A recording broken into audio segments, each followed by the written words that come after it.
आप सभी को शलोम।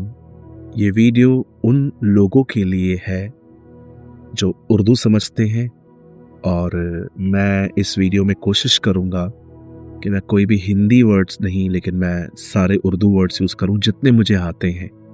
लेकिन कहाँ कहाँ पर मैं चूक सकता हूँ, इसीलिए आप मुझे माफ़ कीजिएगा। मैं एक छोटा सा कलाम आपके साथ शेयर करना चाहता हूँ और ये कलाम विशेष उन लोगों के लिए है जो उर्दू समझते हैं और उन लोगों के लिए है जो पाकिस्तान में रहते हैं, हमारे भाई बहन। काफ़ी लोग कह रहे थे कि पास्टर आप उर्दू में वीडियोस बनाइए। एक्चुअली मुझे उर्दू इतनी नहीं आती है, इट्स अ टूटी फूटी उर्दू, बेसिक उर्दू आती है। तो मैं कोशिश करूँगा कि मैं उर्दू अल्फाजों का इस्तेमाल करूँ, लेकिन अगर मैं कहाँ पर चूक जाता हूँ तो मीटिंग के बाद आपके पास एक वीडियो, इसी वीडियो में क्लास में एक नंबर है, आप वहाँ पर प्रेयर रिक्वेस्ट भी भेज सकते हैं और आप वहाँ पर अपना इस वीडियो से अगर आपको कुछ समझ में नहीं आता है तो आप मुझसे वहाँ पर पूछ सकते हैं और मैं उम्मीद करता हूँ कि आप मुझसे एडजस्ट करेंगे। मैं आपके सामने एक कलाम रखता हूँ, ये याकूब किताब में है, द बुक ऑफ जेम्स में है। यहाँ लिखा है 6 में, पर विश्वास से मांगे और कुछ संदेह न करे। मतलब संदेह का मतलब डाउट्स न करे।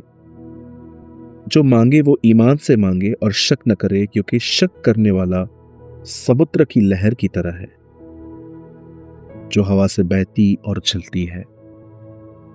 याकूब एक बहुत ही खूबसूरत एग्जाम्पल फेथ को लेके देता है कि कुछ लोगों का फेथ लहर की तरह होता है, ऐसे आएंगे लेकिन फिर वापस पीछे हो जाएंगे। आपने देखा होगा लहरें कैसे आती हैं, कितना प्रेशर से आती है। कभी कभी हमारा फेथ बहुत ऊपर होता है, लेकिन कभी कभी हम नीचे उतर जाते हैं। यस, ये होता है हमारे साथ। आप जानते हैं आज बहुत लोग दुआएं करते हैं, आज बहुतेरे दुआएं करते हैं, लेकिन दुआ करने के बाद भी वो परेशान ही रहते हैं। तो मेरा सवाल है, अगर आप दुआ के बाद परेशान हैं तो आपने दुआ में क्या किया? अगर आपने दुआ की उसके बाद भी आप परेशान हैं, इसका मतलब आपने सिर्फ बक की, आपने सिर्फ बात की, लेकिन आपने खुदा को अपनी तकलीफ नहीं दी, आपने उसको अपना बर्डन नहीं दिया, अपना बोझ नहीं दिया। बाइबल के अंदर ऐसे लोग हैं जिन्होंने ऐसा किया था और ये आप और मैं भी हो सकते हैं। मैं आपको एग्जाम्पल देता हूं। पतरस खुशखबरी बांट रहा था। Peter was preaching the gospel. वो सबको बता रहा था कि यीशु तुम्हारे लिए मारे गए, गाड़े गए और फिर जी उठे। और ये चीज उन दिनों में जो फकी फरीसी थे उन्हें समझ में नहीं है। वो स्टार्टिंग से ही जीसस के खिलाफ थे।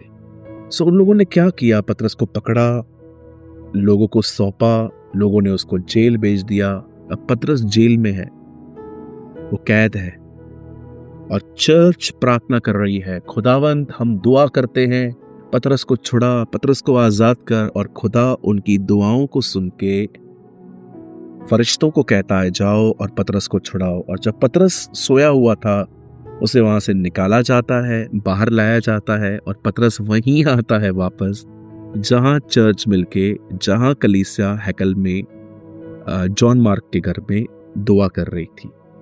पतरस वहां पर दरवाजा खटखटाता है, एक लेडी डोर खोलती है, कहती है आप कौन? कहता है मैं पतरस हूं। अंदर जाके कहती है अरे पतरस आ गया है। उन्हीं लोगों को जो पतरस के लिए दुआएं कर रहे थे। अब उन लोगों का रिप्लाई सुनिए। वो लोग कहते हैं तू पागल है, तू पागल है। क्यों? प्रार्थना दुआ कर रहे थे वो, लेकिन ईमान नहीं था। पतरस छूट गया है, अभी भी उनको बिलीव नहीं हो रहा है। कई लोग दुआएं करते हैं, ईमान नहीं रखते। ईमान क्या होता है? आपने खुदा से मांगा, खुदा को दे दिया। अब आप इन बारे में सोचते नहीं हैं। पैसे कैसे आएंगे, औलाद कैसे आएगी, बच्चों की फीस कैसे भरी जाएगी, हालात कब ठीक होंगे। एक व्यक्ति, एक इंसान जब दुआ करता है और खुदा को सब दे देता है, उसका साइन क्या है वो उस बारे में फिर नहीं सोचता। क्योंकि वो जानता है खुदा सब कुछ कर सकता है। मैं आप में से हर एक को कहना चाहता हूं, सिर्फ बक न करे, दुआ करे। दुआ के द्वारा खुदा को सब कुछ दे दे और ईमान रखे कि अपने समय में वो सब कुछ ठीक करेगा। उन लोगों की तरह न बने। हाँ, उन लोगों में बहुत खूबसूरत बातें भी थी, लेकिन ये शॉर्ट कमिंग भी थी, ये कमी भी थी कि वो दुआ तो कर रहे थे, पर जब पतरस निकल आया उनको अपनी ही दुआओं पे ईमान नहीं था। ऐसे आप न बने। बाइबल कहती है मत्ती की इंजील 21:22 में, जो कुछ तुम प्रार्थना में, दुआ में, ईमान से, विश्वास से मांगोगे वो तुम्हें मिलेगा। बाइबल नहीं कहती है मुंह से मांगोगे, बाइबल कहती है ईमान से मांगोगे। Through faith. ईमान रखना सीखे हर समय, चाहे चीजें खराब ही क्यों ना हो, चाहे चीजें ठीक क्यों ना रहे, तो भी ईमान रखे कि आपका खुदा बहुत बड़ा खुदा है, एक अच्छा खुदा है और वो अपने समय में सब कुछ ठीक करना जानता है। उम्मीद करता हूं मेरे भाई, मेरी बहन, कि आपने आज के कलाम को समझा होगा। और अगर आप हो सके तो अगर आपने कुछ लर्न किया है तो कमेंट बॉक्स में कमेंट करके हमें जरूर बताएं। इस समय आपकी स्क्रीन पर एक नंबर भी है, आप चाहें तो अपनी दुआओं को हमें इस नंबर पे भेज सकते हैं, अपनी प्रेयर रिक्वेस्ट को भेज सकते हैं। मैं आपके लिए जरूर दुआ करूंगा। तब तक के लिए अपना ख्याल रखें। खुदा आप सबके साथ है। हमारा यस्सु बहुत जल्द आने वाला है।